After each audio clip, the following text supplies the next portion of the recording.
Soledad Brother. The Prison Letters of George Jackson. What is the Soledad Brothers case? Who is George Jackson? On January 13th, 1969, 8 white prisoners and 7 blacks were skin searched for weapons and sent out to a special exercise yard in Soledad Prison, Salinas, California. Within minutes, a fight broke out in the yard. What happened next is a matter of controversy. Convict survivors of the incidents claimed that a tower guard began to fire methodically at the black convicts without any warning. 4 shots were fired and 3 black convicts were killed. 1 white prisoner was wounded in the groin.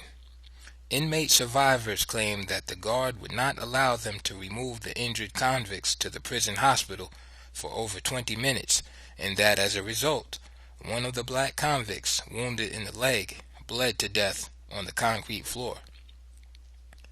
3 days after the incident, the Monterey County Grand Jury made public its finding that the guard's action was justifiable homicide. Less than half an hour after this finding was announced on the prison radio, a white guard, not the guard who had fired the shots, was found beaten to death. All the convicts in the wing where the killing took place were put into isolation. 6 days later, 3 black convicts were accused of the murder. Fleeta Drumgo, John Clutchett, and George Jackson. According to their testimonies, they were accused not because there was any substantial evidence of their guilt, but because they had been previously identified as black militants by the prison authorities. 2 hearings were held in Monterey County with the accused men in chains and shackles. Their families were not present in the courtroom because no word of the charge had been allowed to leak out of the prison. All mail mentioning the case had been held up by the prison authorities. A 3rd hearing was about to take place when John Clutchett managed to smuggle a note to his mother. With the help of Huey P. Newton and a state senator, his mother contacted a lawyer. This was the beginning of what has become one of the most extensive legal defenses in American history. George Jackson is a living legend throughout the prison system. Every inmate that I've talked to, every convict who has been around the California prisons for any length of time knows about George and has high regard for him. Even some of the white racist inmates have respect for him because they view him as a man who is totally straight. They know he is going to do exactly what he says he is going to do. They know George is a for real man. George has rejected even the possibility of getting out of prison because he refuses to violate his own integrity or the integrity of his fellow inmates. He refuses to compromise in any way to gain personal privilege. He has stood up and let himself be counted regardless of personal cost. George is a true revolutionary. Huey P. Newton, San Luis Obispo, California, June 30th, 1970. These letters from a young black in Soledad prison perfectly articulate the road traveled by their author. First, the rather clumsy letters to his mother and his brothers, then letters to his lawyer, which became something extraordinary, half poem, half essay, and then the last letters of an extreme delicacy to an unknown recipient. And from the first letter to the last, nothing has been willed, written, or composed for the sake of a book. Yet here is a book, tough and sure, both a weapon of liberation and a love poem. In this case, I see no miracle except the miracle of truth itself, the naked truth revealed. Jean Genet.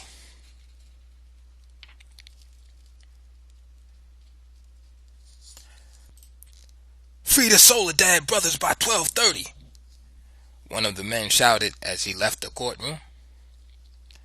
When he was 18, George Jackson was sentenced from 1 year to life for stealing $70 from a gas station. To date, he has spent 10 years in prison, 7.5 of them in solitary confinement. Now, in his 28th year, he has been charged with the murder of a prison guard in Soledad prison and faces a mandatory death sentence if he is convicted.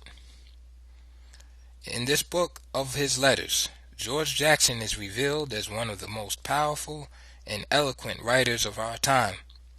The letters are a galvanic outpouring of passion, grief, outrage, and defiance.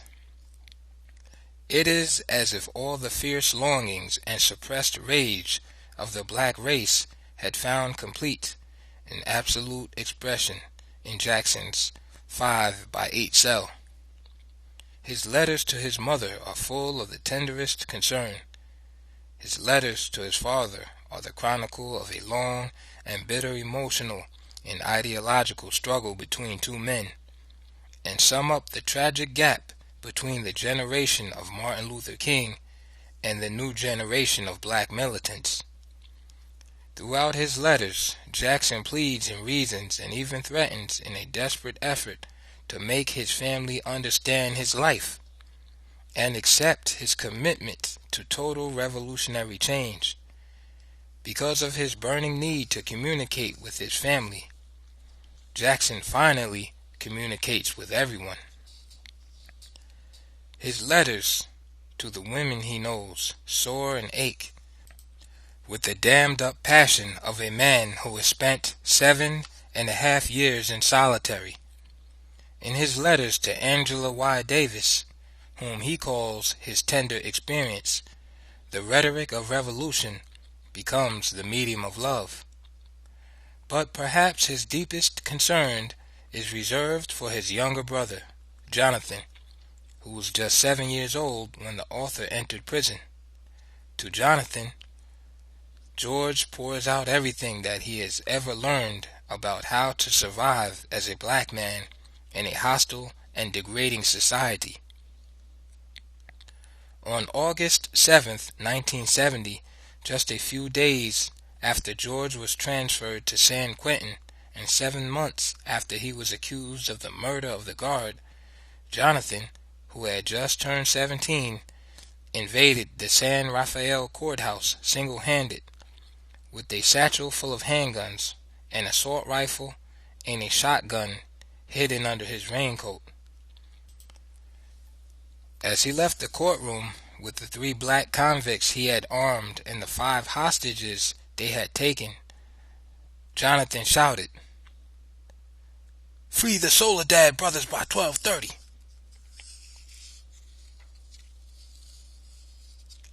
To the man-child, tall, evil, graceful, bright-eyed, black man-child, Jonathan Peter Jackson, who died on August 7th, 1970, courage in one hand, assault rifle in the other, my brother, comrade, friend, the true revolutionary, the black communist guerrilla in the highest state of development. He died on the trigger, scourge of the unrighteous, soldier of the people. To this terrible man-child and his wonderful mother, Georgia B., to Angela Y. Davis, my tender experience, I dedicate this collection of letters.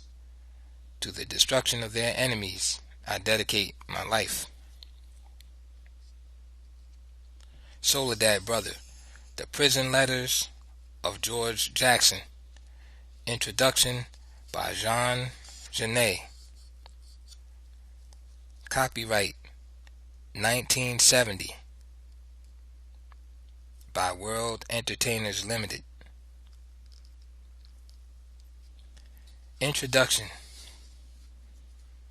Every authentic writer discovers not only a new style, but a narrative form which is his alone, and which in most cases he uses up, exhausting its effects for his own purposes. Many people would be amazed to hear that the epistolary narrative was still capable of affording us a resolutely modern mode of expression. Yet, if we merely juxtapose, one after another, a certain number of George Jackson's letters, we obtain a striking poem of love and of combat. But even more surprising, when we read these letters from a young black in Soledad prison, is that they perfectly articulate the road traveled by their author. First, the rather clumsy letters to his mother and his brother, then letters to his lawyer, which become something extraordinary, half poem, half essay, and then the last letters of an extreme delicacy to an unknown recipient. And from the first letter to the last, nothing has been willed, written, or composed for the sake of a book. Yet here is a book, tough and sure, both a weapon of liberation and a love poem. In this case, I see no miracle except the miracle of truth itself, the naked truth revealed. George Jackson is a poet then, but he faces the death penalty. I shall talk about that. A court of justice, a certain number of jurors protected by uniformed guards, by plain-clothed men, by informers, by the whole of white America, will decide whether Jackson and his brothers killed a prison guard. The jurors answer yes or no. If they answer yes, a very strange operation begins. The judges must pronounce sentence, either a death sentence, a life sentence, or a sentence of time to be served.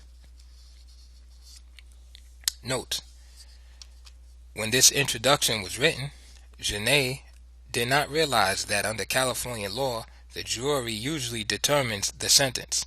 In Jackson's case, however, the sentence of death is actually mandatory. In California, convicts serving life sentences who are convicted of assault on a non-inmate are automatically sentenced to death. End note.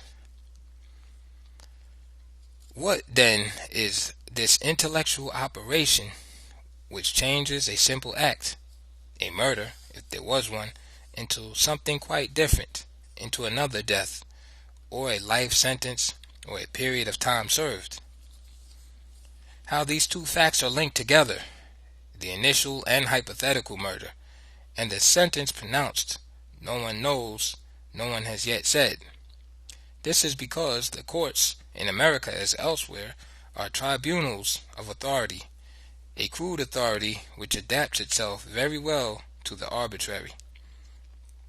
Yet this sentence, once pronounced, must be carried out. It will be carried out by and upon the Soledad brothers, upon George Jackson, and in this way either by proceeding from his cell to the gas chamber, or by living 20 or 30 years in still another cell. A guard is discovered, murdered. A jury answers yes or no to indicate the murderer.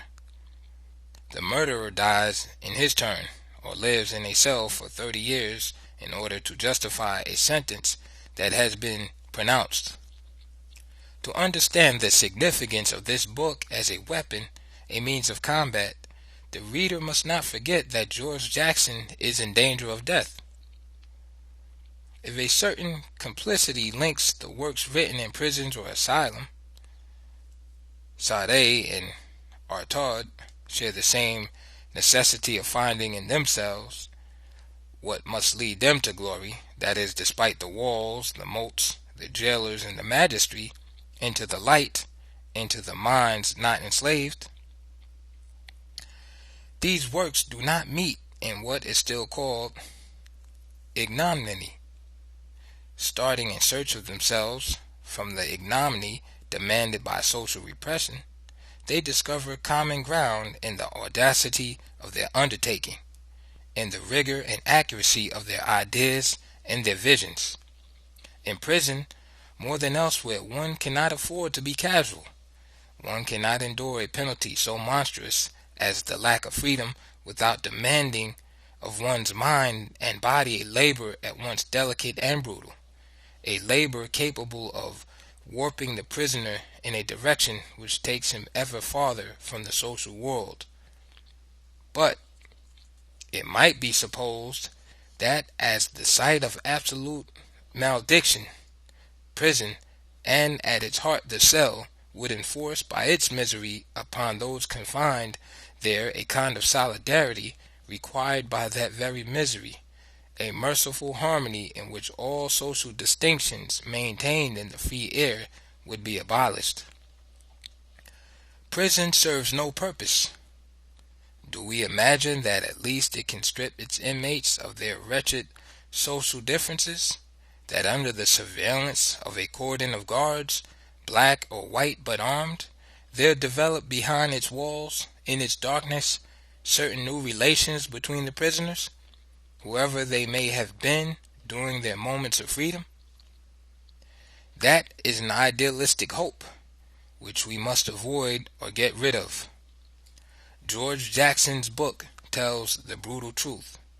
In prison, in a cell, the white skin of the prisoners becomes an image of complicity with the white skin of the guards, so that if white guards superintend a hell in which white men are jailed, the white prisoners superintend another hell outside that one in which black men are jailed. Now the security of the guards, their independence, their time off duty, their visits to town, their family lives, grant a certain respite to the white prisoners. But the fact that these prisoners must be constantly confined, never distracted by the world outside, means that they employ all their time and all their imagination in maintaining the hell in which they confine the black prisoners. Few prisoners on the whole escape the tendency of a complicity with certain guards. It is a kind of nostalgia for the social world from which the prisoner is cut off, a nostalgia which makes the prisoner cling to what seems, in his prison, closest to the social order, the guard. As for the guard, the motives which lead him to accept the game between certain prisoners and himself are many and complex. Nor would this complicity have too much importance when its meaning is abatement, a temporary weakness likely to be revoked, abruptly halted, on the occasion of a riot, for example. But in the United States, this complicity has a different meaning. The complicity of the white prisoners with the guards exasperates and intensifies what constitutes the basis of relations between white men and black: racism. This racism is scattered, diffused throughout the whole of America, grim, underhanded, hypocritical, arrogant. There is one place where we might hope it would cease, but on the contrary, it is in this place that it reaches its cruelest pitch, intensifying every second, preying on body and soul. It is in this place that racism becomes a kind of concentrate of racism, in the American prisons, in Soledad prison, and in its center, the Soledad cells. If, by some oversight, racism were to disappear from the surface of the United States, we could then seek it out, intact and more dense, in one of these cells. It is here, secret and public, explicable and mysterious, stupid and more complicated than a tiger's eye, absence of life and source of pain, non-existent mass and radioactive charge, exposed to all and yet concealed. One might say that racism is here in its pure state, gathering its forces, pulsing with power, ready to spring. The extravagant adventure of white America, which is the victorious expansion of Victorian England, is doubtless exhausted. It will dissolve and fade, revealing at last what is cheerfully devouring it. The black nation which was caught within it, itself traversed by liberating currents, liberating movements, producing long screams of misery and joy. What seems new to me in this black literature is that now we hear almost no echoes of the great Hebrew prophets. From Richard Wright to George Jackson, the blacks are stripping themselves of all the Presbyterian and biblical rags. Their voices are rawer, blacker, more accusing, more implacable, tearing away any reference to the cynical cheats of the religious establishment. Their voices are more singular, and singular, too, in what they seem to agree upon: to denounce the curse, not of being black, but captive. Is that new? Incontestably. George Jackson's style is clear, carefully pitched, simple and supple, as is his thinking.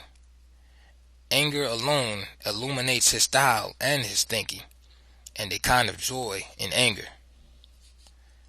A book written in prison, in any place of confinement, is addressed chiefly perhaps to readers who are not outcast, who have never been to jail, and who will never go there. That is why, in some sense, such a book proceeds obliquely. Otherwise, I know that the man who writes it need only take, in order to fling them down on paper, the forbidden words, the accursed words, the words covered with blood, the unwritten words of spit and sperm, like the ultimate name of God, the dangerous words, the padlocked words, the words that do not belong to the dictionary, for if they were written there, written out and not maimed by ellipses, they would utter too fast the suffocating misery of a solitude that is not accepted, that is flogged only by what it is deprived of, sex and freedom. It is therefore prudent that any text which reaches us from this infernal place should reach us as though mutilated, pruned of its overly tumultuous adornments. It is thus behind bars, bars accepted by them alone, that its readers, if they dare, will discover the infamy of a situation which a respectable vocabulary cannot reinstate. But behind the permitted words, listen for the others. If the prisoner is a black man captured by whites, a third thread runs through this difficult web: hatred. Not the rather vague and diffuse hatred of the social order or of fate, but the very precise hatred of the white man. Here again the prisoner must use the very language, the words, the syntax of his enemy, whereas he craves a separate language belonging only to his people. Once again his situation is both hypocritical and wretched. He can express his sexual obsessions only in a polite dialect, according to a syntax which enables others to read him. And as for his hatred of the white man, he can utter it only in this language which belongs to black and white alike, but over which the white man extends his grammarian's jurisdiction. It is perhaps a new source of anguish for the black man to realize that if he writes a masterpiece, it is his enemy's language, his enemy's treasury, which is enriched by the additional jewel he has so furiously and lovingly carved. He has then only one recourse: to accept this language, but to corrupt it so skillfully that the white men are caught up in his trap; to accept it in all its richness, to increase that richness still further, and so to suffuse it with all his obsessions and all his hatred of the white man. That is a task. And It is a task which seems contradicted by the revolutionaries. The revolutionary enterprise of the American black, it seems, can come into being only out of resentment and hatred. That is, by rejecting with disgust, with rage, but radically, the values venerated by the whites. Although this enterprise can continue only starting from a common language, at first rejected, finally accepted, in which the words will no longer serve concepts inculcated by the whites, but new concepts. In a revolutionary work written by a black man in jail, certain traces must remain, then, of the orgiastic and hate-ridden trajectory covered in an imposed solitude. Having emerged from his delirium, having achieved a cold revolutionary consciousness, Soledad still kept something of that obsessional delirium which nonetheless led him to his revolutionary lucidity. This is also evident in the letters which follow. In prison, George Jackson must still be sure to fortify in himself what sets him against the whites, and to elaborate a consciousness so acute that it will be valid for all men. It was almost predictable that, having reached this stage of self-discovery, his revolutionary consciousness should meet and come to terms with the Black Panther Party. Thus it is without equivocation and without any mystery that he names it and abides by its directive in the course of his last letters. For myself, who have lived with the Panthers, I see George Jackson in his place there, fighting at their side with the same conviction and the same talent as his brothers accused of murder, Huey Newton and Bobby Seale. If we accept this idea that the revolutionary enterprise of a man or of a people originates in their poetic genius, or, more precisely, that this enterprise is the inevitable conclusion of poetic genius, we must reject nothing of what makes poetic exaltation possible.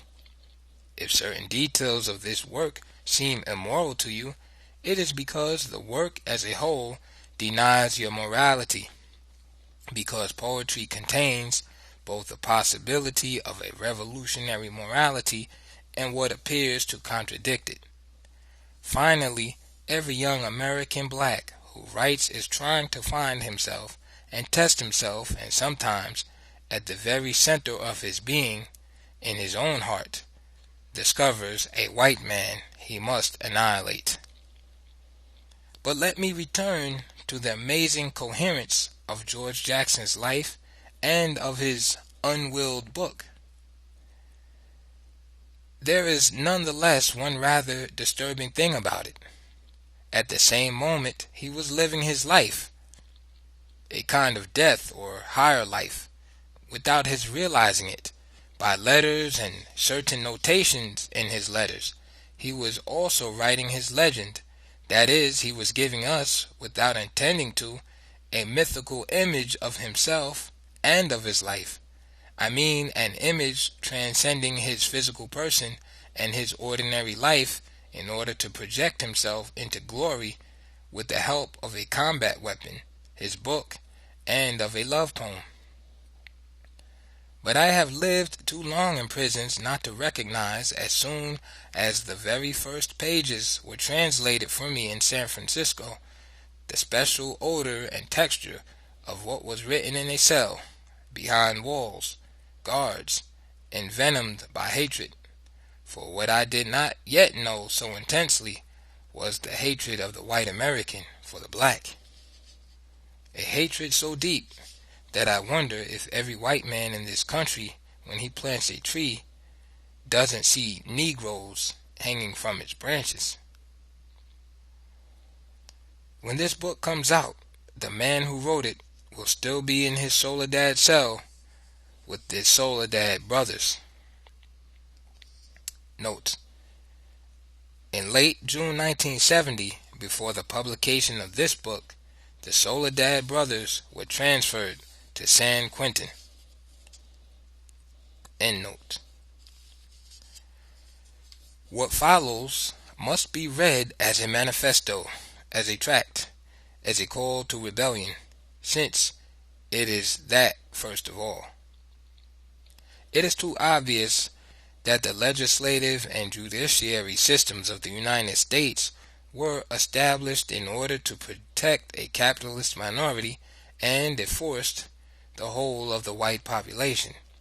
But these infernal systems are still raised against the black man. We have known for a long time now that the black man is, from the start, natively the guilty man.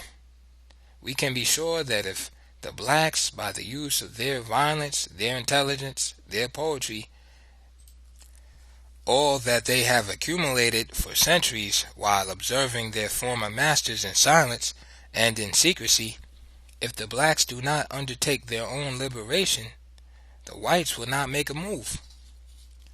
But already, Huey Newton, Bobby Seale, the members of the Black Panther Party, George Jackson, and others have stopped lamenting their fate.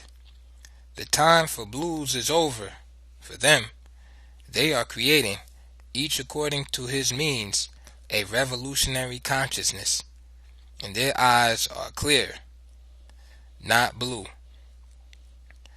Jean Genet, Brazil, July 1970.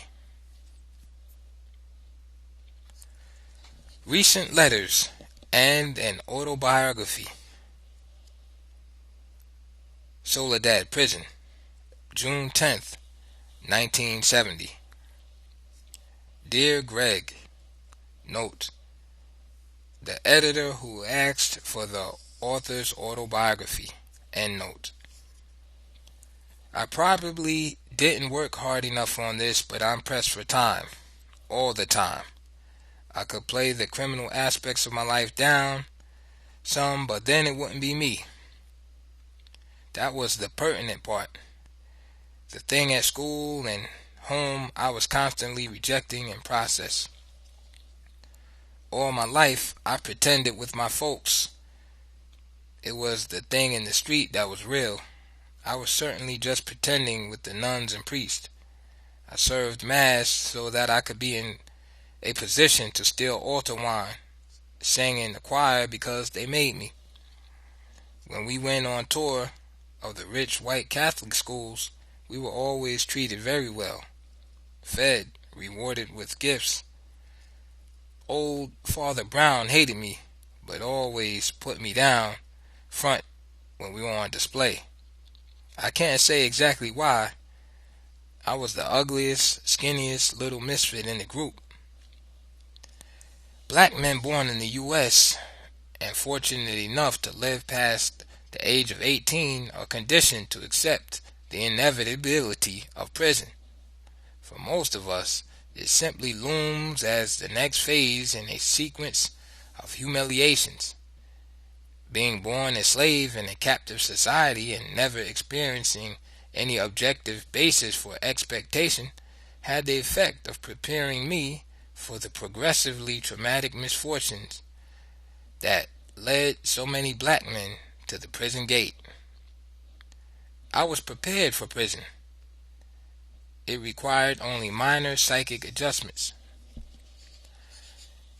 It always starts with Mama. Mine loved me.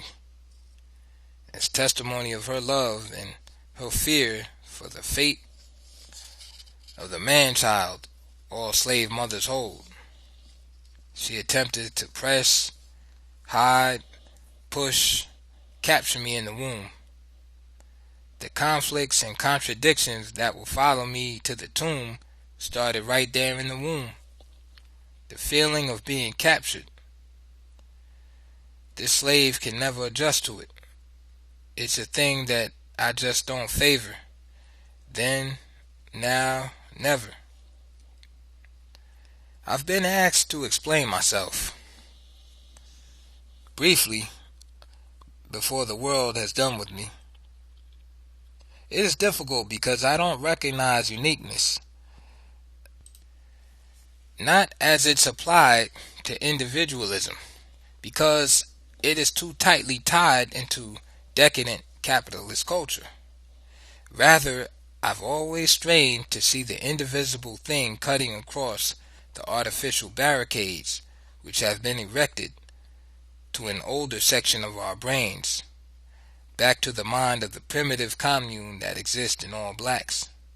But then, how can I explain the runaway slave in terms that do not imply uniqueness? I was captured and brought to prison when I was 18 years old because I couldn't adjust. The record that the state has compiled on my activities reads like the record of 10 men. It labels me brigand, thief, burglar, gambler, hobo, drug addict, gunman, escape artist, communist revolutionary, and murderer. I was born as the Great Depression was ending. It was ending because a second Great War for colonial markets was beginning in the U.S. I pushed out of the womb against my mother's strength, September 23rd, 1941. I felt free. My mother was a country girl from Harrisburg, Illinois. My father was born in East St. Louis, Illinois. They met in Chicago and were living on Lake Street near Racine when I was born. It was in one of the oddest sections of Chicago, part ghetto residential, part factory. The L train passed a few yards from our front windows, the only windows really. There were factories across the street and garage shops on the bottom level of our flat. I felt right in the middle of things. Our first move up to the social scale was around the corner to 211 North Racine Street, away from the L train. I remember every detail of preschool days. I have a sister 15 months older than myself, Delora, a beautiful child and now a beautiful woman. We were sometimes allowed to venture out into the world, which at the time meant no further than a fenced-off roof area adjoining our little 3-room apartment built over a tavern. We were allowed out there only after the city made its irregular garbage pickups. The roof area was behind the tavern and over an area where people deposited their garbage. But, of course, I went out when I pleased. Superman was several years old about then. I didn't really confuse myself with him, but I did develop a deep suspicion that I might be Super Nigger, 23 years ahead of my time. I tied a tablecloth around my neck, climbed the roof's fence, and against my sister's tears would have leaped to my death down among the garbage barrels had she not grabbed me, tablecloth and all, and kicked my little ass. Seeing the white boys up close in kindergarten was a traumatic event. I must have seen some before in magazines or books, but never in the flesh. I approached one, felt his hair, scratched at his cheek. He hit me in the head with a baseball bat. They found me crumpled in a heap just outside the schoolyard fence. After that, my mother sent me to St. Malachi Catholic Mission School. It was sitting right on the heart of the ghetto area, Washington and Oakley Streets. All of the nuns were white. Of the priests, there were 5 in the parish. I think one was near black or near white, whichever you prefer. The school ran from kindergarten to 12th grade. I attended for 9 years, 10 counting kindergarten. This small group of missionaries, with their silly costumes and barbaric rituals, offered the full range of Western propaganda to all ages and all comers. Sex was never mentioned except with whispers or grimaces to convey something nasty. You could get away with anything. They were anxious to make saints, but getting caught with your hand up a dress, Holy Ghost confessions, and racism. St. Malachi's was really two schools. There was another school across the street that was more private than ours. We played and fought on the corner sidewalks bordering the school. They had a large grass and tree-studded garden with an 8-foot wrought iron fence bordering it to keep us out, since it never seemed to keep any of them in when they chose to leave. They were all white.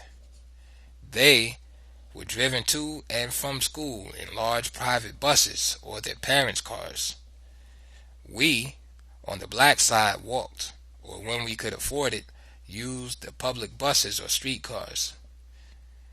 The white students' yard was equipped with picnic tables for spring lunches, swings, slides, and other more sophisticated gadgets intended to please older children.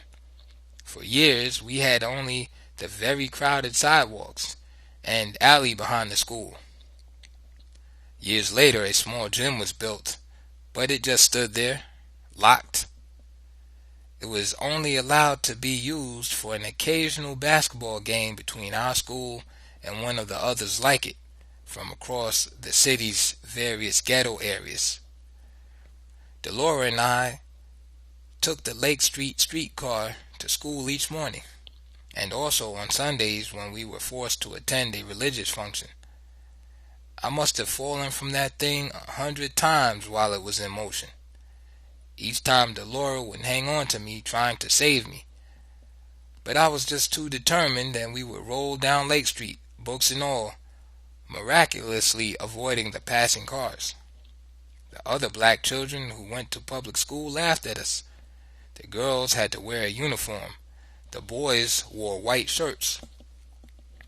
I imagined that the nuns and priests were laughing too every time they told one of those fantastic lies. I know now that the most damaging thing a people in a colonial situation can do is to allow their children to attend any educational facility organized by the dominant enemy culture. Before the winter of my first grade year, my father, Lester, prepared a 50-gallon steel drum to store oil for our little stove. As I watched, he cleaned the inside with gasoline. When he retreated from his work temporarily for a cigarette, he explained to me the danger of the gas fumes. Later, when he had completed work on the barrel, I sneaked back out to the roof with my sister Delora trailing me like a Saint Bernard. I had matches, and the idea of an explosion was irresistible. As soon as my sister realized what I was going to do, she turned her big sad eyes on me and started crying. I lit a match as I moved closer and closer to the barrel. Then I lit the whole book of matches. By now, Delora was convinced that death was imminent for us both. She made a last brave effort to stop me, but I was too determined. I threw the matches across the last few feet. Delora shielded my eyes with her hand as the explosion went off. She still carries her burns from that day's experiences. I was injured around the lower face, but carried no sign of it. Our clothes were burned and ripped away. I would probably be blind if not for this sister. My parents had 2 more children while we were hanging on there at North Racine, Francis and Penelope. 6 of us in the little walk-up. The only thing that I can think of that was even slightly pleasant about that place was the light. We had plenty of windows and nothing higher about us to block off the sun. In '49, we moved to a place in the rear on Warren near Western. That was the end of the sun. We had no windows that opened directly on the street. Even the one that faced the alley was blocked by a garage. It was a larger place, but the neighborhood around the place was so vicious that my mother never allowed me to go out of the house or the small yard except to get something from one of the supermarkets or stores on Madison and return immediately. When I wanted to leave, I would either go by a window or throw my coat out the window and volunteer to take out the garbage. There was only one door. It was in the kitchen and always well guarded. I spent most of the summers of those school years in southern Illinois with my grandmother and aunt, Irene and Juanita.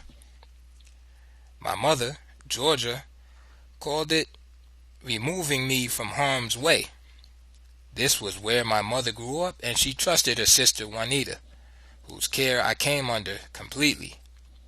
I was the only man-child, and I was the only one to get special protection from my mother.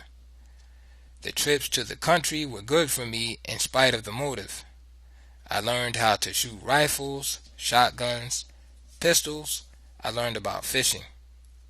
I learned to identify some of the food plants that grow wild in most areas of the U.S. I could leave the house, the yard, the town, without having to sneak out of a window. Almost everyone in the black sector of Harrisburg is a relative of mine, a loyal, righteous people. I could raise a small army from their numbers. I had use of any type of rifle or pistol on those trips downstate, and everyone owned a weapon. My disposition toward guns and explosions is responsible for my first theft. Poverty made ammunition scarce, and so I confess with some guilt that I like to shoot small animals, birds, rabbits, squirrels, anything that offered itself as a target. I was a little skinny guy, scourge of the woods, predatory man.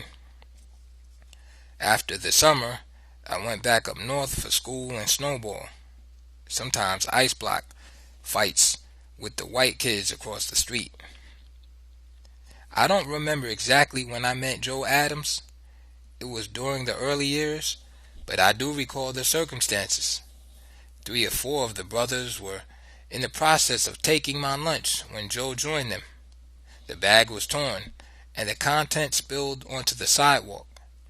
Joe scrambled for the food and got all of it. But after the others left laughing, he returned and stuffed it all into my pockets. We were great friends from then on in that childish way. He was older by a couple of years. 2 or 3 years means a lot at that tender age, and could beat me doing everything. I watched him and listened with John and Kenny Fox, Jr., Sonny, and others sometimes. We almost put the block's businessmen into bankruptcy. My mother and father will never admit it now, I'm sure, but I was hungry, and so were we all. Our activities went from stolen food to other things I wanted. Gloves for my hands, which were always cold, which I was always wearing out. Marbles for the slingshots, games and gadgets for outdoorsmen from the dime store. Downtown, we plundered at will.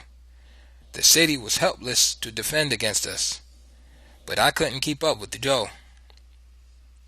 Jonathan, my only brother, was born about this time.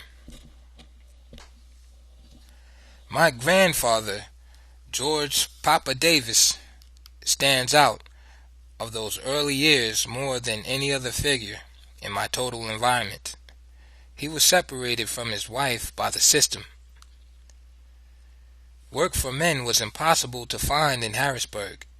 He was living and working in Chicago, sending his wage back to the people downstate. He was an extremely aggressive man, and since aggression on the part of the slave means crime, he was in jail now and then. I loved him. He tried to direct my great energy into the proper form of protest. He invented long, simple allegories that always pictured the white politicians as animals, jackasses, toads, goats, vermin in general. He scorned the police with special enmity. He and my mother went to great pains to impress on me that it was the worst form of niggerism to hook and jab, cut and stab at other blacks. Papa took me to his little place on lake and fed me, walked me through the wildest of the nation's jungles, pointing up the foibles of black response to crisis existence. I loved him. He died alone in southern Illinois the 5th year that I was in San Quentin, on a pension that after rent allowed for a diet of little more than sardines and crackers. After Racine Street, we moved into the Troop Street projects, which in 1958 were the scene of the city's worst riots. The cats in those projects fell out against a pig with heavy machine guns, 30 calibers and 50 caliber, that were equipped with tracer ammunition. My troubles began when we were in the projects. I was caught once or twice for mugging, but the pig never went much further than to pop me behind the ear with the oak stick several times and send for my mortified father to carry me home. My family knew very little of my real life. In effect, I lived 2 lives, the one with my mama and sisters, and the thing on the street. Now and then I get caught at something or with something that I wasn't supposed to have, and my mama would fall all over me. I left home 1,000 times, never to return. We hoboed up and down the state. I did what I wanted. All my life I've done just that. When it came time to explain, I lied. I had a girl from Arkansas, finest at the mission, but the nuns had convinced her that love, touching fingertips, mouths, bellies, legs, was nasty. Most of my time and money went to the other very loose and lovely girls I met on the stairwells of the project's 15-story buildings. That was our hangout, and most of the time, that's where we acted out the ritual. Jonathan, my new comrade, just a baby then, was the only reason that I would come home at all. A brother to help me plunder the white world. A father to be proud of the deed. I was a fanciful little cat, but my brother was too young, of course.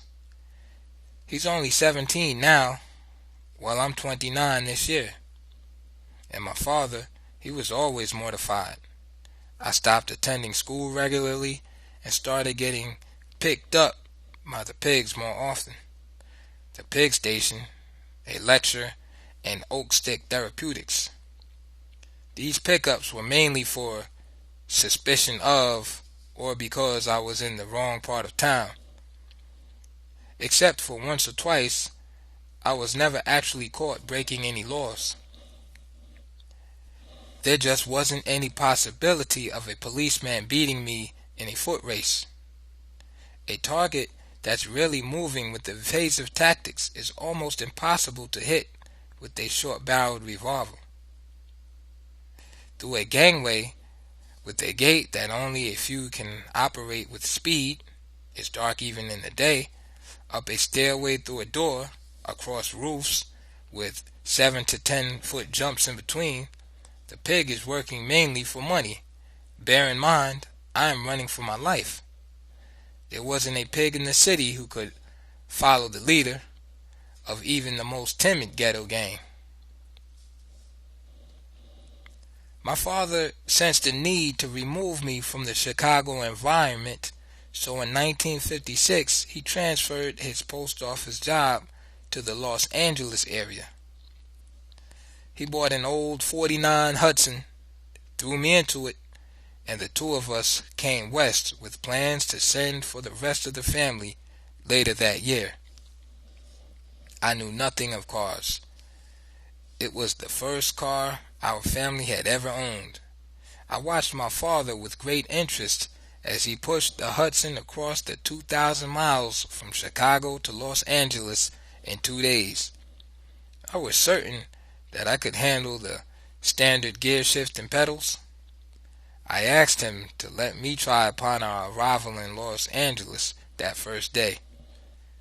He dismissed me with that, crazy nigga lay dead look. We were to stay with his cousin Johnny Jones in Watts until the rest of the family could be sent for. He went off with Johnny to visit other relatives. I stayed behind with the keys in the car. I made one corner, down one street, waited for a traffic light, firmed my jaw, dry swallowed, took off around the next corner, and ended the turn inside the plate glass window and front door of the neighborhood barbershop. Those cats in the shop, Watts, had become so immune to excitement that no one hardly looked up. I tried to apologize. The brother that owned the shop allowed my father to do the repair work himself. No pigs were called to settle this affair between brothers. One showed up by chance, however. I had to answer a court summons later that year. But the brother sensed that my father was poor, like himself, with a terribly mindless, displaced, irresponsible child on his hands, probably like his own, and didn't insist upon having the gun-slinging pig from the outside enemy culture arbitrate the problems we must handle ourselves. My father fixed the brother's shop with his own hands after buying the materials. No charges were brought against me for the damages. My father straightened out the motor bed, plugged the holes in the radiator, hammered out some of the dents and folds from the fender, bought a new light, and taped it into place on the fender. He drove that car to and from work, to the supermarkets with my mother, to church with my sisters for 4 years. It was all he could afford, and he wasn't the least bit ashamed of the fact. And he never said a word to me about it. I guess he was convinced by then that words wouldn't help me. I've been a fool. Often. Serious things started to happen after our settling in L.A. But this guy never abandoned me. He felt shame in having to bail me out of encounters with the law, but he would always be there. I did several months in Paso Robles for allegedly breaking into a large department store, Gold's on Central, and attempting a hijack. I was 15 and full grown. I haven't grown an inch since then. A cop shot me 6 times point blank on that job as I was standing with my hands in the air. After the second shot, when I was certain that he was trying to murder me, I charged him. His gun was empty, and he had only hit me twice by the time I had closed with him. "Oh, get this wild nigga off me." My mother fell away from the phone in a dead faint when they informed her that I had been shot by the police in a hijack attempt. I had 2 comrades with me on that job. They both got away because of the exchange between the pigs and me. Since all blacks are thought of as rats, the 3rd degree started because I was taken to the hospital.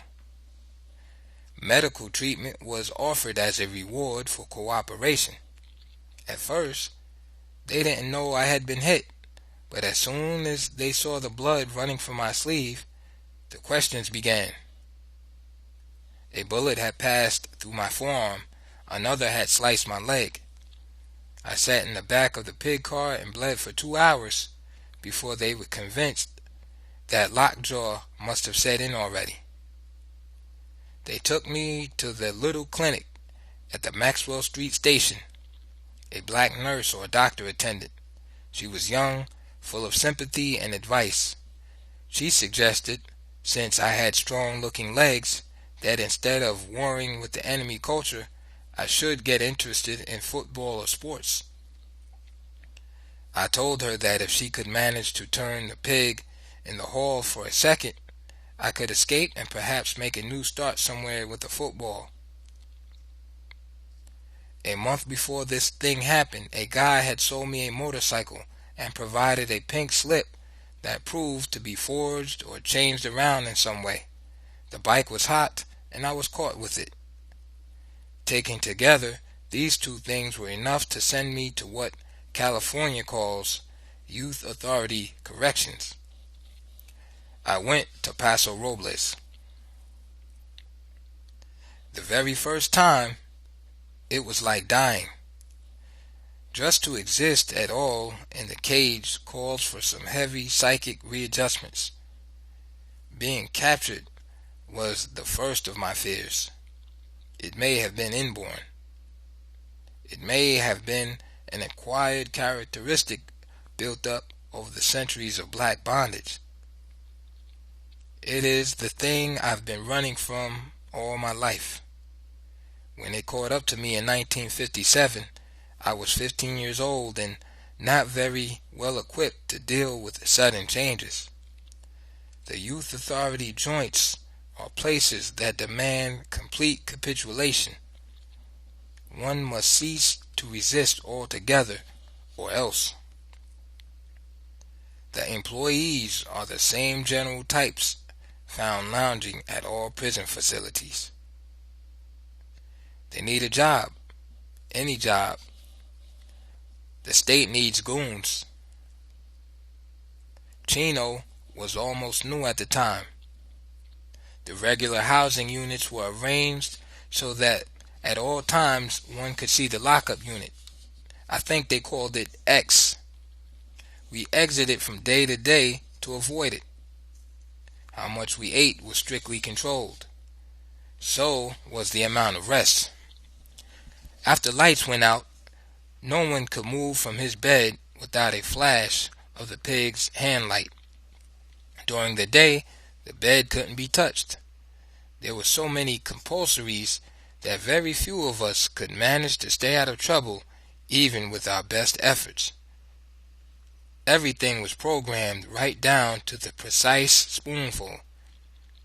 We were made to march in military fashion everywhere we went, to the gym, to the mess hall, to compulsory prayer meetings, and then we just marched. I pretended that I couldn't hear well or understand anything but the simplest directions, so I was never given anything but the simplest work. I was lucky. Always when my mind failed me, I've had great luck to carry me through. All my life, I've done exactly what I wanted to do, just when I wanted. No more. Perhaps less sometimes, but never any more. Which explains why I had to be jailed. Man was born free, but everywhere he is in chains. I never adjusted. I haven't adjusted even yet. With half my life already spent in prison, I can't truthfully say prison is any less painful now than during that first experience. In my early prison years, I read all of Raphael Sabatini, particularly The Lion Skin. There once was a man who sold the lion skin while the beast still lived and was killed while hunting him. This story fascinated me. It made me smile even under the lash. The hunter bested the hunted, stalking the hunter. The most predatory animal on earth, turning on its oppressor and killing it.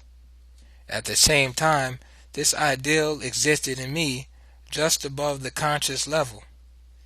It helped me to define myself, but it would take me several more years to isolate my real enemy. I read Jack London's Raw and Naked, Wild and Free, military novels, and dreamed of smashing my enemies entirely, overwhelming, vanquishing, crushing them completely. sinking my fangs into the hunter's neck and never, never letting go. Capture, imprisonment, is the closest to being dead that one is likely to experience in this life. There were no beatings, for me at least, in this youth joint, and the food wasn't too bad. I came through with it. When told to do something, I simply played the idiot and spent my time reading. The absent-minded bookworm. I was in full revolt by the time 7 months were up. I went to school in Paso Robles and covered the work required for 10th year students in the California school system and entered manual arts for the 11th year upon my release. After I got out, I stopped in Bakersfield, where I planned to stay no more than a week or two. I met a woman who felt almost as unimpressed with life as I did. We sinned. I stayed. I was 16 then, just starting to get my heft. But this wonderful sister, so round and wild, firm and supple, mature, in 1 month she reduced my health so that I had to take to the bed permanently. I was ill for 11 days with fevers and chest pains, something in the lungs.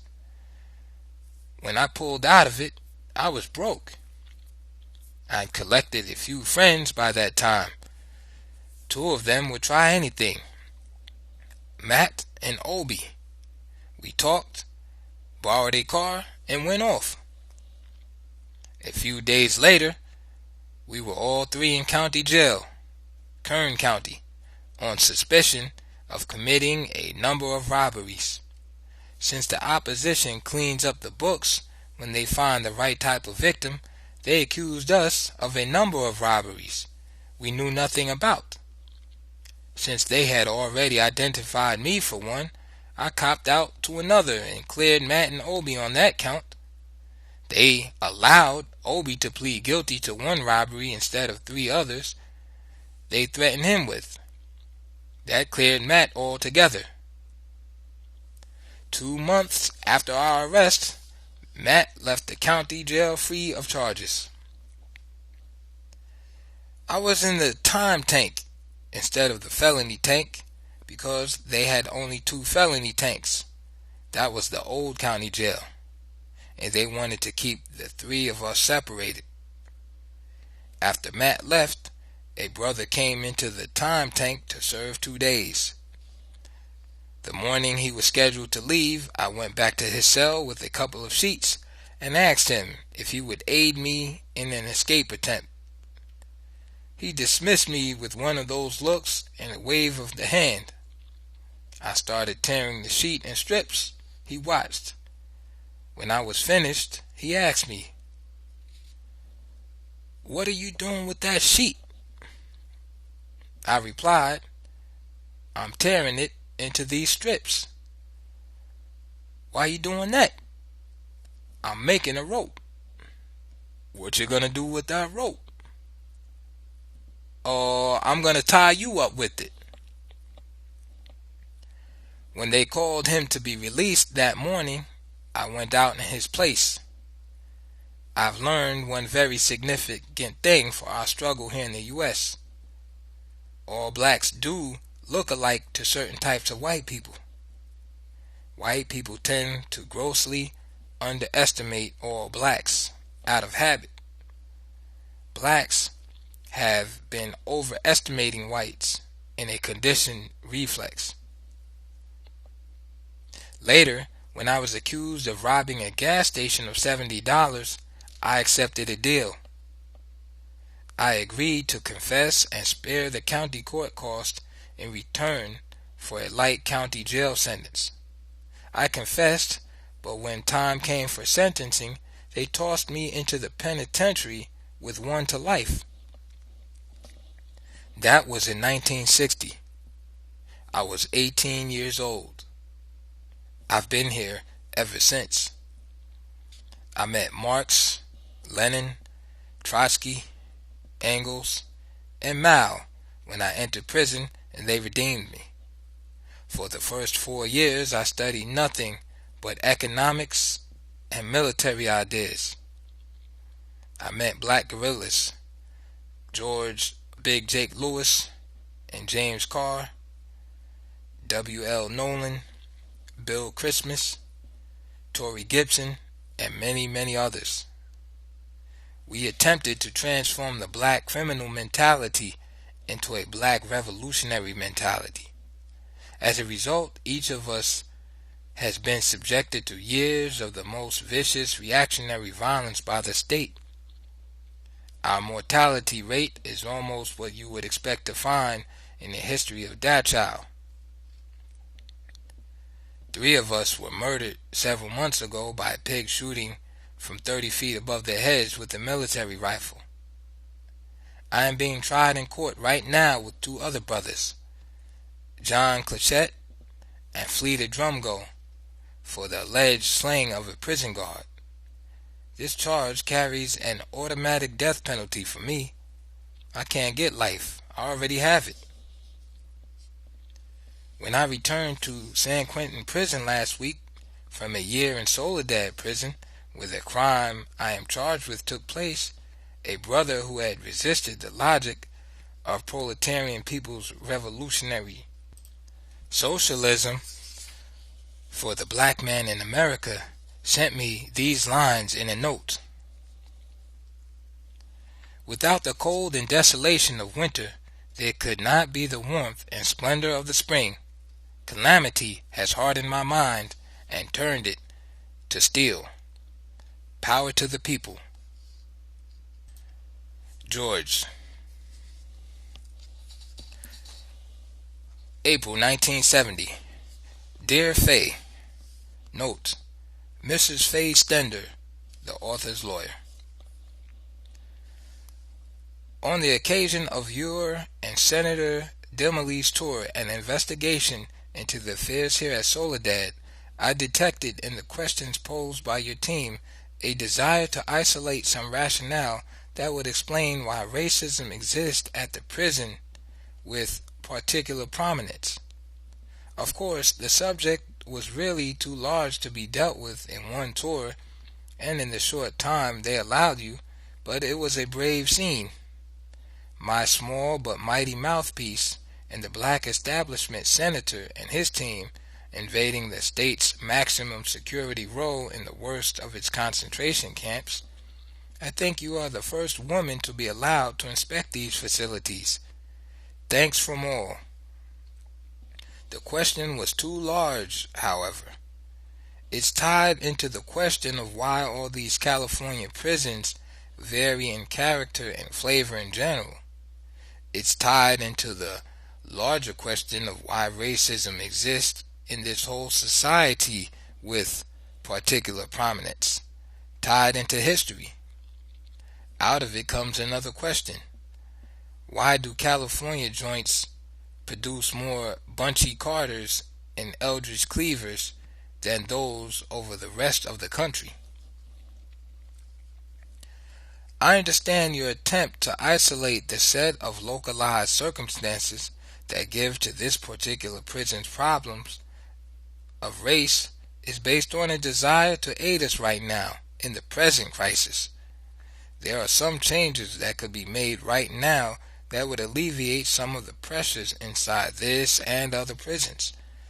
But to get at the causes, one would be forced to deal with questions at the very center of American political and economic life, at the core of the American historical experience. This prison didn't come to exist where it does just by happenstance. Those who inhabit it and feed off its existence are historical products. The great majority of Soledad pigs are southern migrants who do not want to work in the fields and farms of the area, who couldn't sell cars or insurance, and who couldn't tolerate the discipline of the army. And of course, prisons attract sadists. After one concedes that racism is stamped unalterably into the present nature of American socio-political and economic life in general, The definition of fascism is a police state wherein the political ascendancy is tied into and protects the interests of the upper class, characterized by militarism, racism, and imperialism, and concedes further that criminals and crime arise from material, economic, social, political causes. We can then burn all of the criminology and penology libraries and direct our attention where it will do some good. The logical place to begin any investigation into the problems of California prisons is with our pigs are beautiful, Governor Reagan, radical reformer turned reactionary. For a real understanding of the failure of prison policies, it is senseless to continue to study the criminal. All of those who can afford to be honest know that the real victim, the poor, uneducated, disorganized man who finds himself a convicted criminal, is simply the end result of a long chain of corruption and mismanagement that starts with people like Reagan and his political appointees in Sacramento. After one investigates Reagan's character, what makes a turncoat, the next logical step is the inquiry into the biggest political prize of the state, the directorship of the Department of Correction. All other lines of inquiry would be like walking backward. You'll never see where you're going. You must begin with directors, assistant directors, adult authority boards, roving boards, supervisors, wardens, captains, and guards. You have to examine these people from director down to guard before you can logically examine their product. Add to this some concrete and steel, barbed wire, rifles, pistols, clubs, the tear gas that killed Brother Billingsley in San Quentin in February 1970 while he was locked in his cell, and the pick handles of Folsom, San Quentin, and Soledad. To determine how men will behave once they enter the prison, it is of first importance to know that prison. Men are brutalized by their environment, not the reverse. I gave you a good example of this when I saw you last, where I am presently being held. They never allow us to leave our cell without first handcuffing us and belting or chaining the cuffs to our wrists. This is preceded always by a very thorough skin search.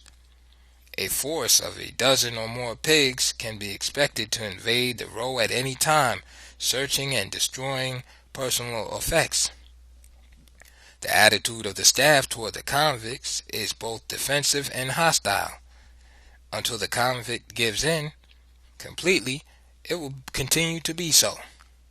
By giving in, I mean prostrating oneself at their feet. Only then does their attitude alter itself to one of paternalistic condescension. Most convicts don't dig this kind of relationship, though there are some who do love it, with a group of individuals demonstrably inferior to the rest of the society in regard to education, culture, and sensitivity. Our cells are so far from the regular dining area that our food is always cold before we get it. Some days there is only one meal that can be called cooked. We never get anything but cold cut sandwiches for lunch. There is no variety to the menu. The same things week after week. One is confined to his cell 23.5 hours a day. Overt racism exists unchecked. It is not a case of the pigs trying to stop the many racist attacks. They actively encourage them. They are fighting upstairs right now. It's 11:10 a.m., June 11th. No black is supposed to be on the tier upstairs with anyone but other blacks. But mistakes take place, and one or two blacks end up on the tier with 9 or 10 white convicts frustrated by the living condition or openly working with the pigs. The whole ceiling is trembling. In hand-to-hand combat, we always win. We lose sometimes if the pigs give them knives or zip guns. Lunch will be delayed today. The tear gas or whatever it is drifts down to sting my nose and eyes. Someone is hurt bad. I hear the meat wagon from the hospital being brought up. Pigs probably gave them some weapons, but I must be fair. Sometimes, not more often than necessary, they'll set up one of the Mexican or white convicts. He'll be one who has not been sufficiently racist in his attitudes. After the brothers, enraged by previous attacks, kick on this white convict whom the officials have set up, he'll fall right into line with the rest. I was saying that the great majority of the people who live in this area of the state and seek their employment from this institution have overt racism as a traditional aspect of their characters. The only stops that regulate how far they will carry this thing come from the fear of losing employment here as a result of the outside pressure to control the violence. That is O-Wing, maximum security row, Soledad, in part anyway. Take an individual who has been in the general prison population for a time. Picture him as an average convict with the average 12-year-old mentality, the nation's norm. He wants out. He wants a woman and a beer. Let's say this average convict is white and has just been caught attempting to escape. They may put him on max row. This is the worst thing that will ever happen to him. In the general population facility, there are no chains and cuffs. TVs, radios, record players, civilian sweaters, keys to his own cell for daytime use, serve to keep his mind off his real problems. There is also a recreation yard with all sorts of balls and instruments to strike or thrust at. There is a gym. There are movies in the library well stocked with light fiction. And of course, there is work, where for 2 or 3 cents an hour, convicts here at Soledad make paper products, furniture, and clothing. Some people actually like this work since it does provide some money for the small things and helps them get through their day without thinking about their real problems. Take an innocent con out of this general population setting because a pig thought he may have seen him attempting a lock. Bring him to any part of O-Wing, the worst part of the adjustment center of which Max Row is a part. He will be cuffed, chained, belted, pressured by the police who think that every convict should be an informer.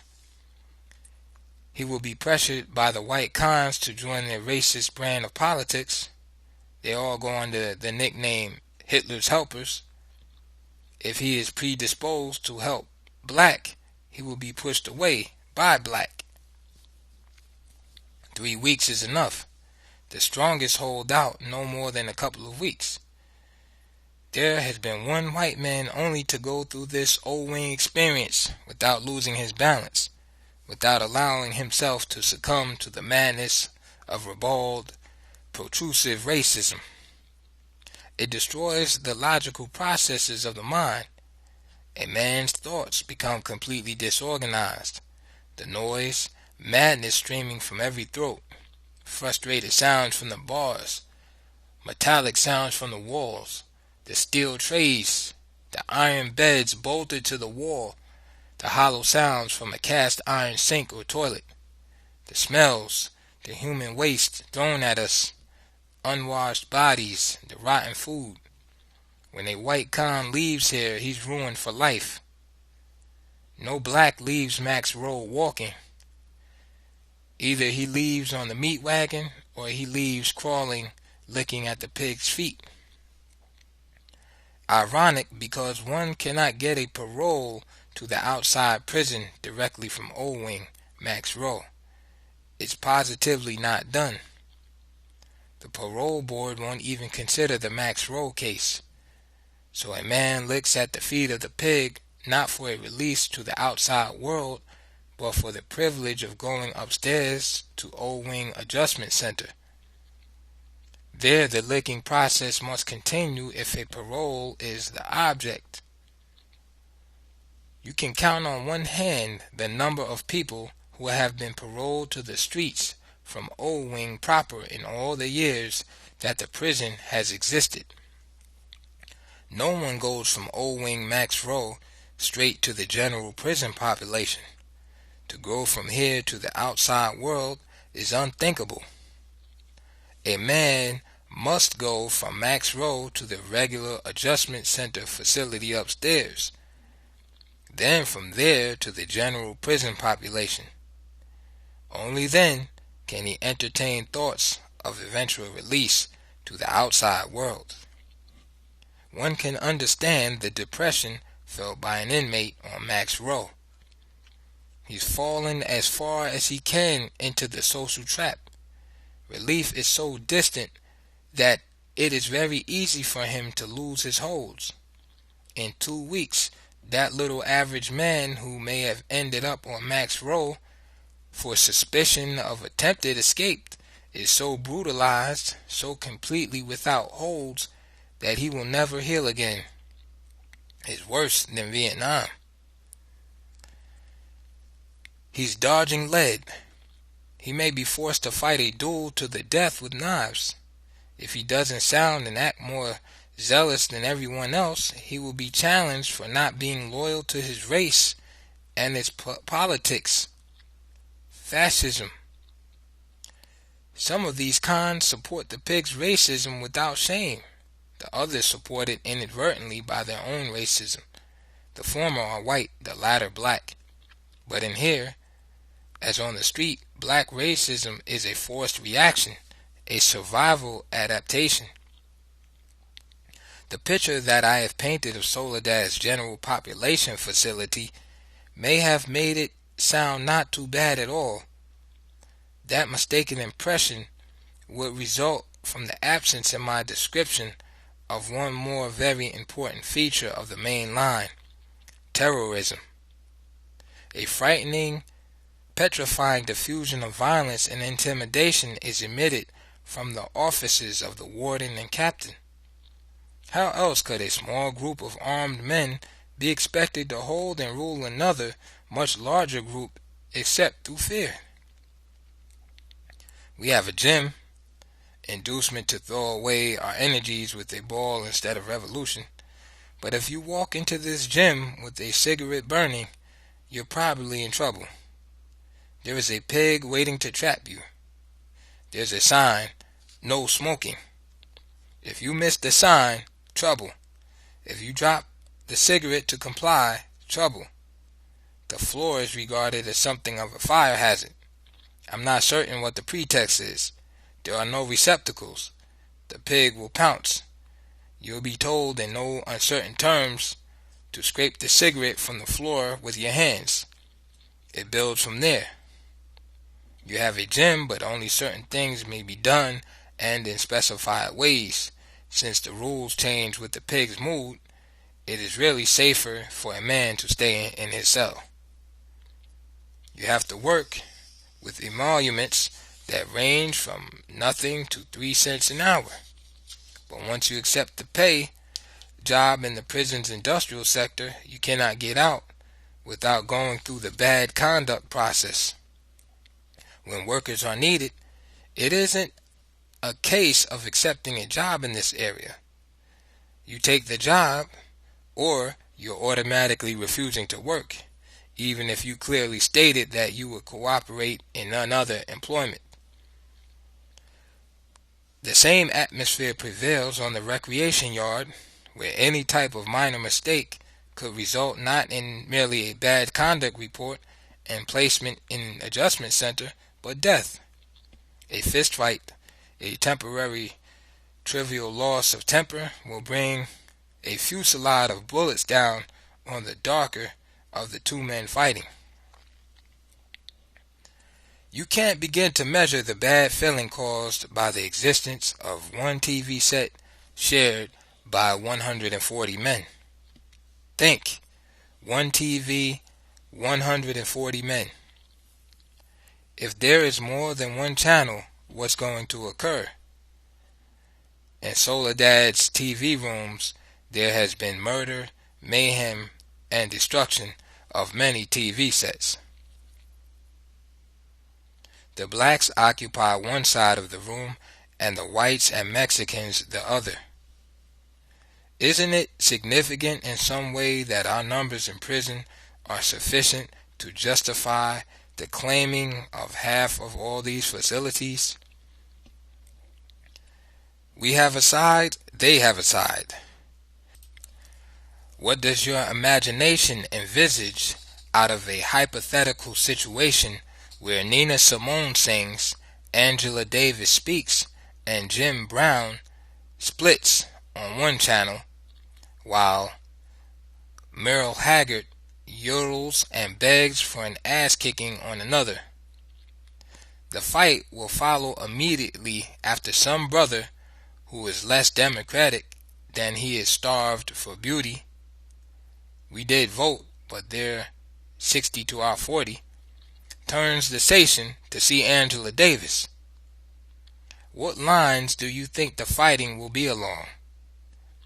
Won't it be Angela and me against Merle Haggard? But this situation is tolerable, at least up to a point. It was worse.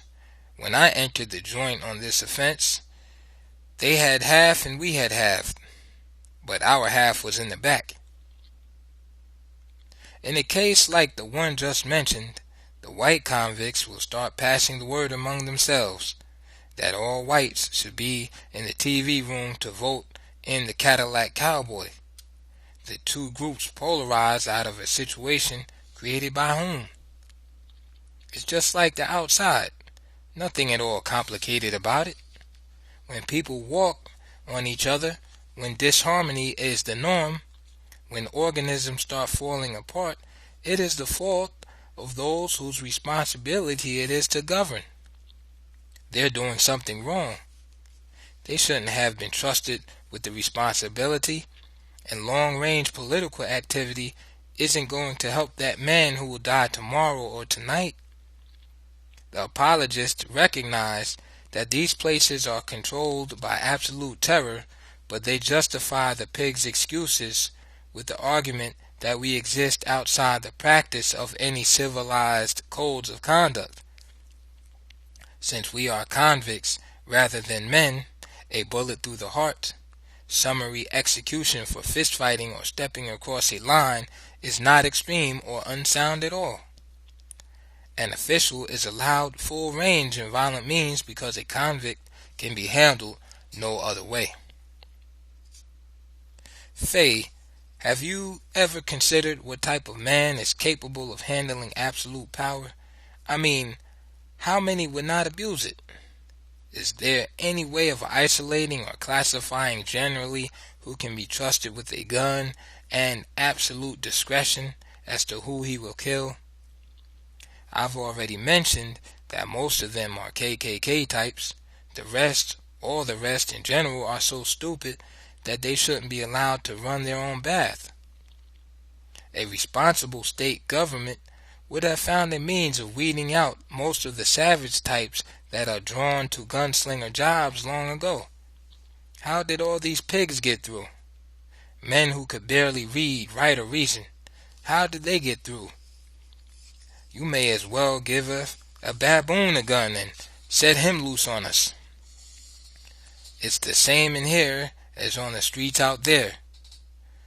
Who has loosed this thing on already suffering people? The Reagans, Nixons, the men who own. Investigate them. There are no qualifications asked, no experience necessary. Any fool who falls in here and can sign his name there might shoot me tomorrow from a position 30 feet above my head with an automatic military rifle. He could be dead drunk. It could really be an accident. 1,000,000 to 1 it won't be, however, but he'll be protected still. He won't even miss a day's wages. The textbooks on criminology like to advance the idea that prisoners are mentally defective. There is only the merest suggestion that the system itself is at fault. Penologists regard prisons as asylums. Most policy is formulated in a bureau that operates under the heading Department of Corrections. But what can we say about these asylums, since none of the inmates are ever cured? Since in every instance they are sent out of the prison more damaged physically and mentally than when they entered. Because that is the reality. Do you continue to investigate the inmate? Where does administrative responsibility begin? Perhaps the administration of the prison cannot be held accountable for every individual act of their charges, but when things fly apart along racial lines, when the breakdown can be traced so clearly to circumstances even beyond the control of the guards and administration, investigation of anything outside the tenets of the fascist system itself is futile. Nothing has improved, nothing has changed in the weeks since your team was here. We're on the same course. The blacks are fast losing the last of their restraints. Growing numbers of blacks are openly passed over when paroles are considered. They have become aware that their only hope lies in resistance. They have learned that resistance is actually possible. The holds are beginning to slip away. Very few men imprisoned for economic crimes or even crimes of passion against the oppressor feel that they are really guilty. Most of today's black convicts have come to understand that they are the most abused victims of an unrighteous order. Up until now, the prospect of parole has kept us from confronting our captors with any real determination. But now, with the living conditions deteriorating, and with the sure knowledge that we are slated for destruction, we have been transformed into an implacable army of liberation. The shift to the revolutionary anti-establishment position that Huey Newton, Eldridge Cleaver, and Bobby Seale projected as a solution to the problem of America's black colonies have taken firm hold of these brothers' minds. They are now showing great interest in the thoughts of Mao Zedong, Nkrumah, Lenin, Marx, and the achievements of men like Che Guevara, Giap, and Uncle Ho. Some people are going to get killed out of this situation that is growing. That is not a warning or wishful thinking. I see it as an unavoidable consequence of placing and leaving control of our lives in the hands of men like Reagan. These prisons have always borne a certain resemblance to Dachau and Buchenwald, places for the bad niggers, Mexicans, and poor whites. But the last 10 years have brought an increase in the percentage of blacks for crimes that can clearly be traced to political, economic causes. There are still some blacks here who consider themselves criminals, but not many. Believe me, my friend, with the time and incentive that these brothers have to read, study, and think, you will find no class or category more aware, more embittered, desperate, or dedicated to the ultimate remedy, revolution. The most dedicated, the best of our kind, you'll find them in the Folsoms, San Quentins, and Soledads. They live like there was no tomorrow, and for most of them there isn't. Somewhere along the line they sensed this. Life on the installment plan, 3 years of prison, 3 months on parole, then back to start all over again, sometimes in the same cell. Parole officers have sent brothers back to the joint for selling newspapers. The Black Panther paper. The official reason is failure to maintain gainful employment, etc. We're something like 40 to 42% of the prison population, perhaps more, since I'm relying on material published by the media. The leadership of the black prison population now definitely identifies with Huey, Bobby, Angela, Eldridge, and anti-fascism. The savage repression of blacks, which can be estimated by reading the obituary columns of the nation's dailies, Fred Hampton, etc., has not failed to register on the black inmates. The holds are fast being broken. Men who read Lenin, Fanon, and Che don't riot. They mass, they rage, they dig graves. When John Clichette was first accused of this murder, he was proud, conscious, aware of his own worth, but uncommitted to any specific remedial action. Review the process that they are sending this beautiful brother through now. It comes at the end of a long train of similar incidents in his prison life. Add to this all of the things he has witnessed happening to others of our group here. Comrade Fleeta spent 11 months here in O-Wing for possessing photography taken from a news weekly. It is such things that explain why California prisons produce more than their share of Bunchy Carters and Eldridge Cleavers. Faye, there are only two types of blacks ever released from these places: the Carters and the broken men. The broken men are so damaged that they will never again be suitable members of any sort of social unit. Everything that was still good when they entered the joint, anything inside of them that may have escaped the ruinous effects of black colonial existence, anything that may have been redeemable when they first entered the joint, is gone when they leave. This camp brings out the very best in brothers or destroys them entirely, but none are unaffected. None who leave here are normal. If I leave here alive, I'll leave nothing behind. They'll never count me among the broken men, but I can't say that I am normal either. I've been hungry too long. I've gotten angry too often. I've been lied to and insulted too many times. They've pushed me over the line from which there can be no retreat. I know that they will not be satisfied until they've pushed me out of this existence altogether. I've been the victim of so many racist attacks that I could never relax again. My reflexes will never be normal again. I'm like a dog that has gone through the K9 process. This is not the first attempt the institution, camp, has made to murder me. It is the most determined attempt, but not the first. I look into myself at the close of every one of these pre-trial days for any changes that may have taken place. I can still smile now after 10 years of blocking knife thrusts and pick handles, of faceless sadistic pigs, of anticipating and reacting for 10 years, 7 of them in solitary.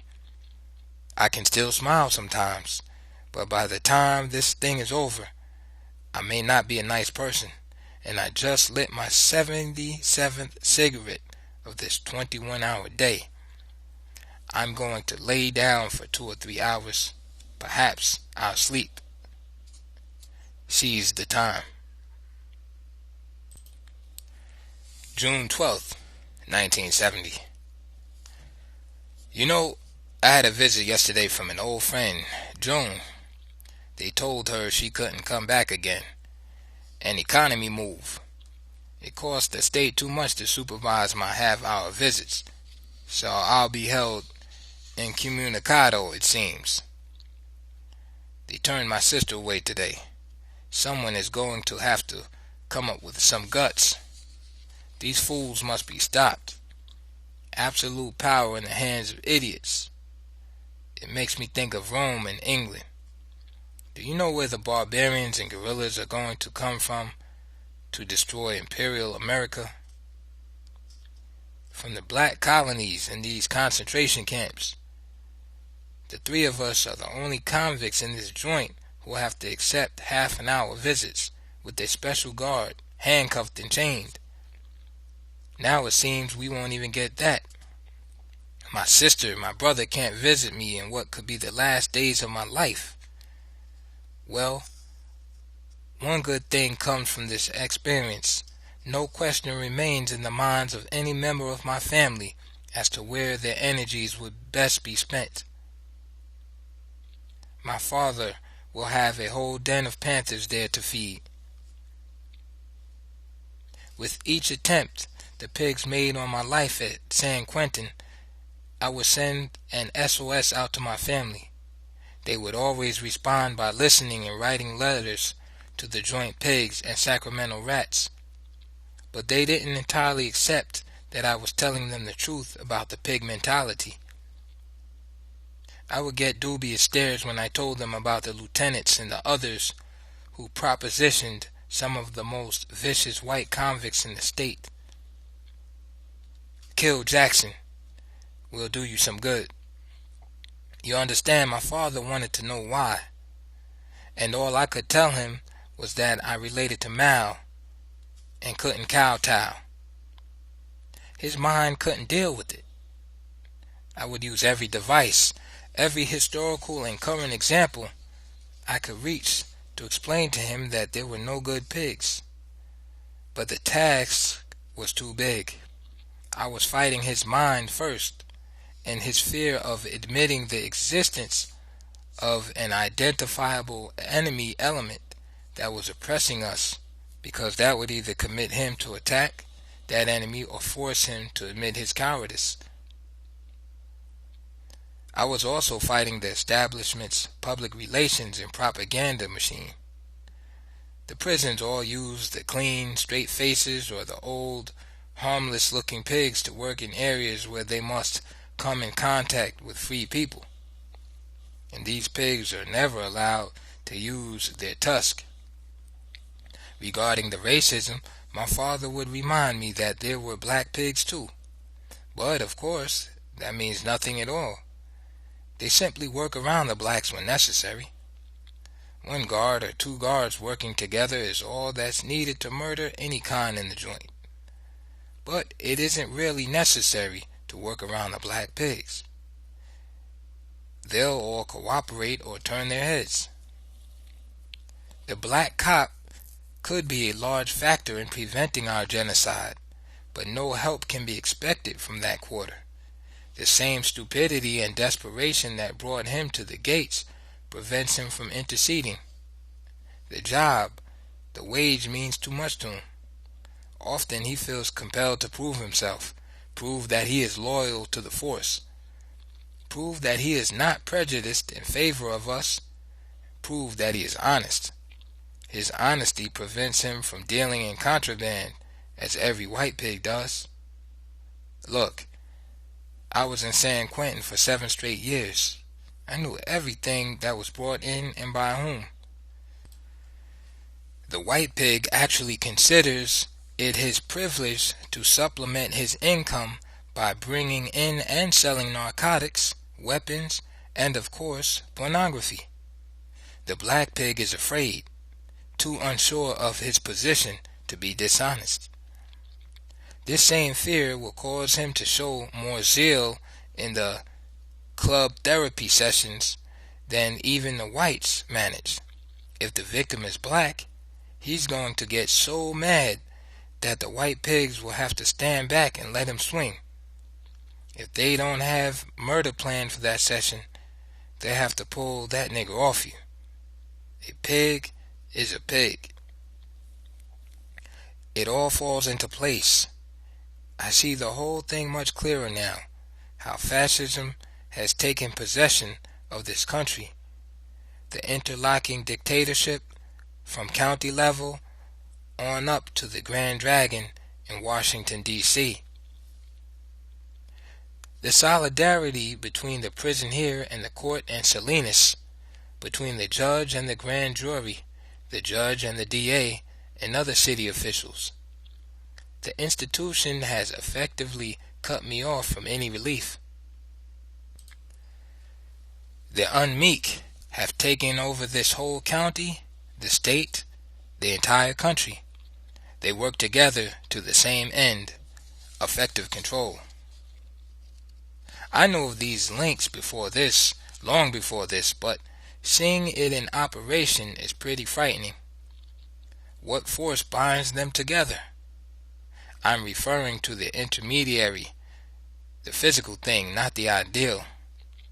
What is it that really ties that fat rat with a chain of department stores to a uniformed pig? The fat rat wants the country and the world policed, made safe for his business to expand. But how does he sell the ideal to the man who must do the policing? Money is the bond, I think. They're in it for the money, these pigs and skinny rats. The fascist ideal doesn't really take hold until one gets into the upper levels of the power pyramid. Then any ideal that preserves becomes attractive. People's governments would decentralize this power that they hold over us. These men must be stopped. Power to the people.